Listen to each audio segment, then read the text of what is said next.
Hey, what is going on, guys? In this video today, we're going to be going over how to get to Champions Division and Arena even if you aren't great at Fortnite. So the majority of videos made like this regarding getting to Champs go over how to get there as fast as possible.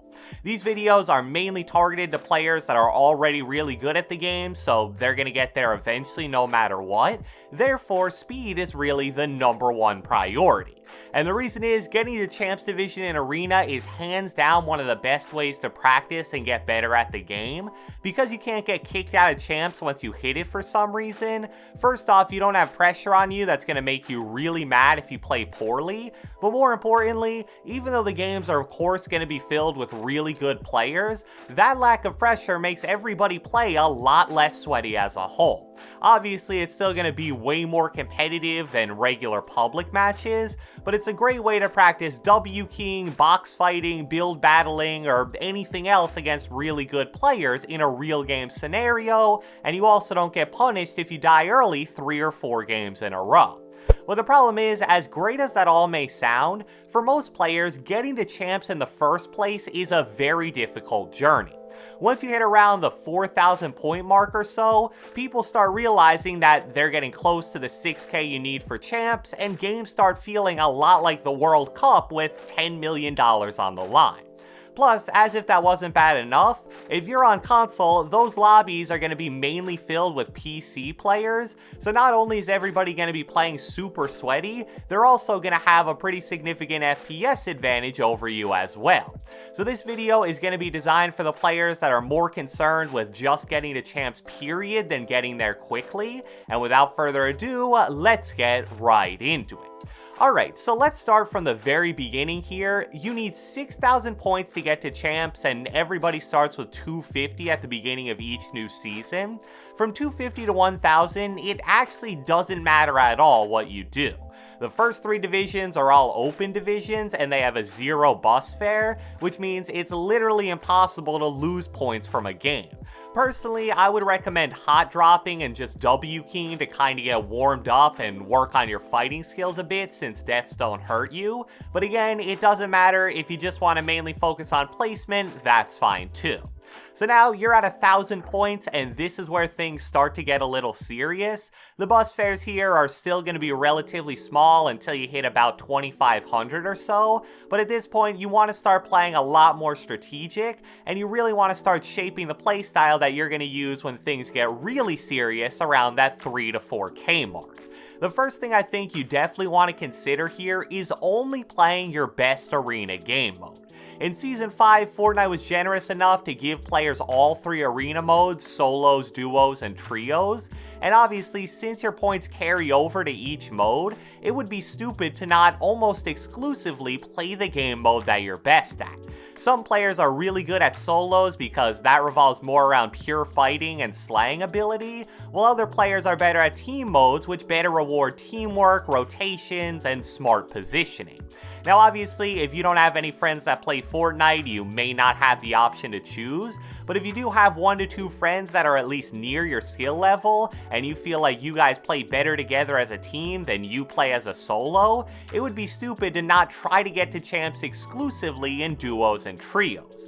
The worst thing you can do is have a good thing going in one mode where you're consistently gaining points, then you get bored and decide to play a different one for whatever reason, and since your strategy isn't as defined in this mode, you start dropping like a rock. Now once you've picked your game mode, the next thing you need to do is pick your landing spot. I used to recommend landing at fairly populated POIs until you hit around 3,000 points, but because Fortnite removed the 100% chest spawn rate, I actually strongly advise against that now. It just makes early game fights way too fluky and impacted by RNG, and because of that, it's too easy to die off rip 2 to 3 times, then you start tilting and your points keep dropping. So what you want to do instead is either pick a totally unnamed POI or at least one of the less populated named POIs, land there every game, and just absolutely master that landing spot.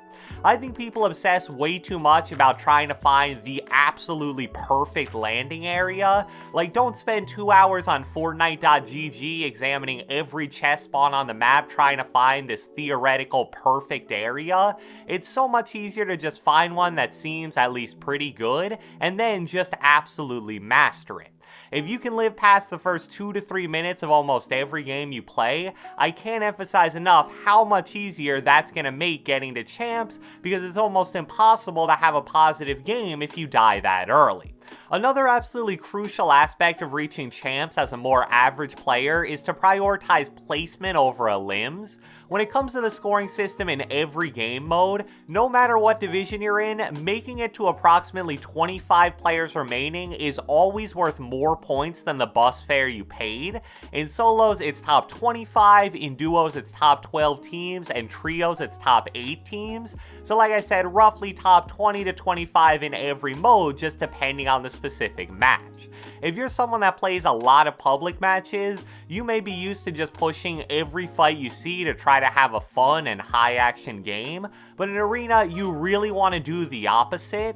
Unless W keying is one of your biggest strengths as a player, the easiest path to getting from that 4K area to champs is getting top 25 placement every game, and then along the way only taking fights that you have a huge advantage in. If you can storm hold someone or third party a fight where you hear a lot of damage being dealt, sure, that's probably smart, but pushing fights just because you're bored or looking for action is legitimately one of the worst things you can do if you're an average player trying to get to champs.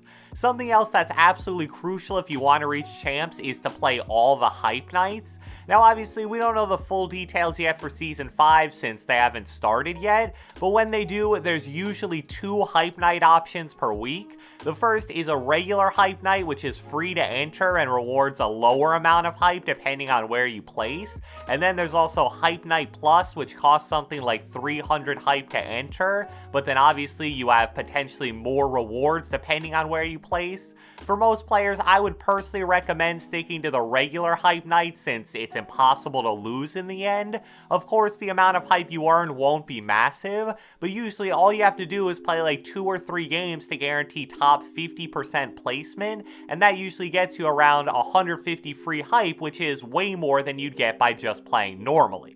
Finally, it's important to understand that as the season goes on, getting champs will gradually become easier and easier.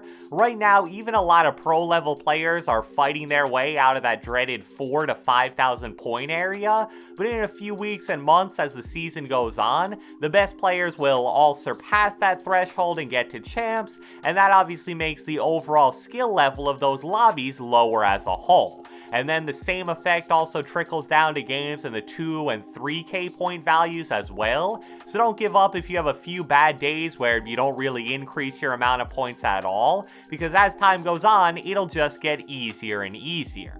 So I hope you guys enjoyed this video, and if you watched the entire thing, be sure to let me know with a comment down in the comment section below. I want to know, simple yes or no question, have you ever gotten to Champs Division in Arena?